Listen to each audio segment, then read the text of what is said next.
Hi guys, this is lesson 8.2 called Slope Between 2 Points. So for this lesson, we're going to be kind of focusing on the formula. We are also going to do it just knowing that slope is rise over run. Okay, so from lesson 8.1 as a review, we also said that this is just representing rise over run. Okay, so if you guys look at the formula, they have like an x1, y1, x2, y2. Those are just standing for like, this is your first point, this is your second point. So each coordinate is in xy form when you have one. Okay, so you got to give a point, you got to call one point the x1, y1 point, and then you got to call the other point the x2, y2 point. So as I do this, I will just write those underneath the problem. Okay, so then if we look at example 1 first, it says find the slope between the 2 points. Okay, cool. So we're going to call this x1, this y1. Then we're going to call this x2, y2. I personally like writing it right underneath the coordinate because then it's all organized for me. So for this unit, you will be given all the formulas. You guys don't need to memorize any of them. Okay, so keep that in mind that you'll always get that formula. So, okay, so for my slope, if I go to find it then, it's equal to y2 minus y1. So it's a -8 minus 5 all over, and then it's x2 minus x1. So it's a -5 minus a -3. Okay, so be careful with that. That's usually the only mistake people make with this, is that it's this term minus that term. Okay, so a double negative actually means positive. So in your calculator, if you did -8 minus 5, you get -13. If you do -5 minus parenthesis -3, enter, you'll get a -2. Okay, so then when you divide these out, you end up just getting a 6.5. And that would be what your slope is, 6.5. Okay, example 2. It says, find the slope between the points -2, -1, and 4, 3. So this is just another example. So again, you guys want to call this x1, y1, x2, y2. And when we go to put it in, we're going to say m is equal to 3 minus a -1. Okay, 3 minus a -1 all over 4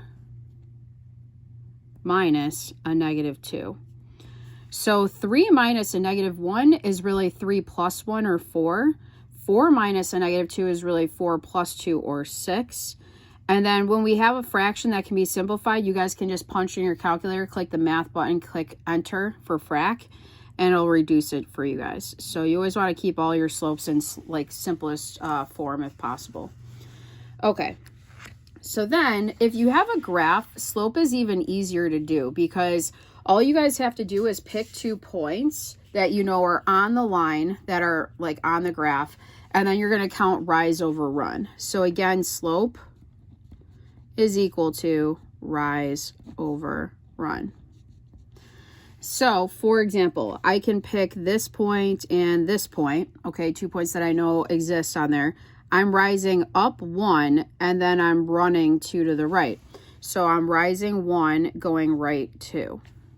If you go down, that's going to be going like this would have been a negative, but since we're going up 1, right 2, it's 1/2.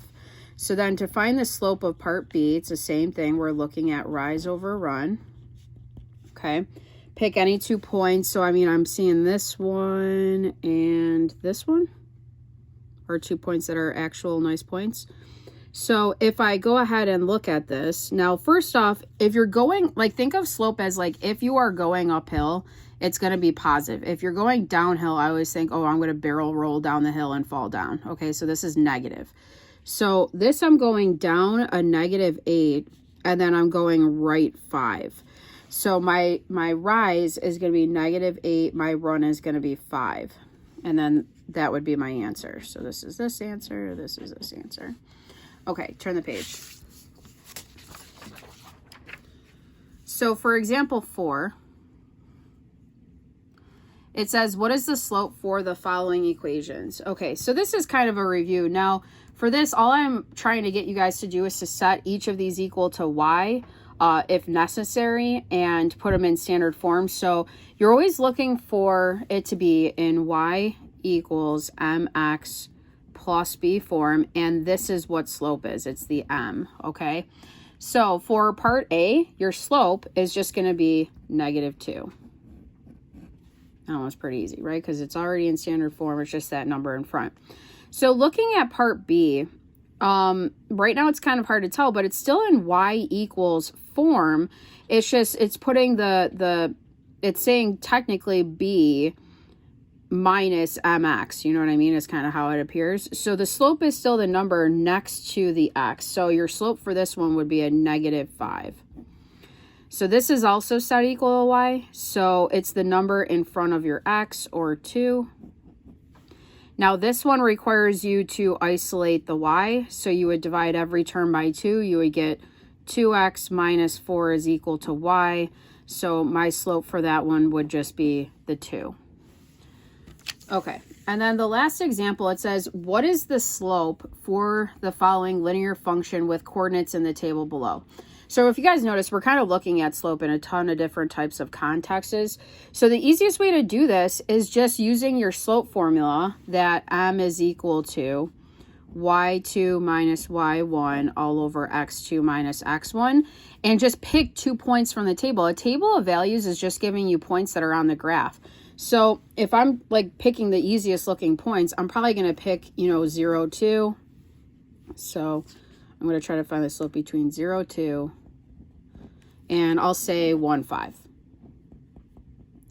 So if I pick those two coordinates, I'm going to call this x1, y1, this x2, y2, and I'm just going to find the slope. So my slope then would be 5 minus 2 all over 1 minus 0, or 3 over 1, or 3.